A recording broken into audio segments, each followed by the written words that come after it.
Shout out na sa lahat ng mga Libra. Babasahan na natin ang mga Libra. First card is, itong kamay ay sumisimbolo ng kamay ng ating Panginoong Diyos. Itong chalice, ang otyas, ay sumisimbolo ng dugo at katawan ng ating Panginoong Diyos.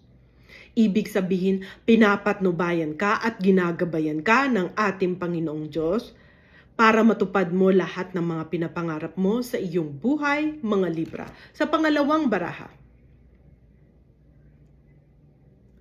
ito ang pinapangarap mo. Magkaroon ng masaya.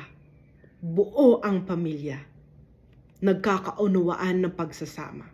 Itong pentacles na nakapalibot sa iyo, sumisimbolo ng kasaganahan.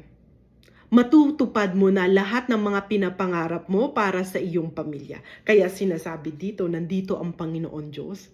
Pinapatnubayan at kinagabayan ka. Ibibigay sa iyo ng ating Panginoong Diyos ang masayang pamilya at kasaganahan.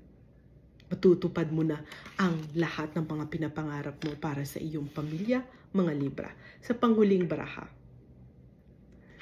itong kamay na nasa langit ay sumisimbolo ng ating Panginoong Diyos.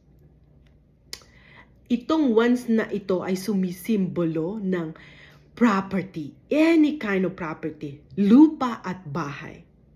Kita mo, sinasabi dito, papasok ang kasaganahan. Masayang buhay sa iyong buhay. Dahil nandito ang Panginoong Diyos. Kinagabayan ka at pinapatnubayan.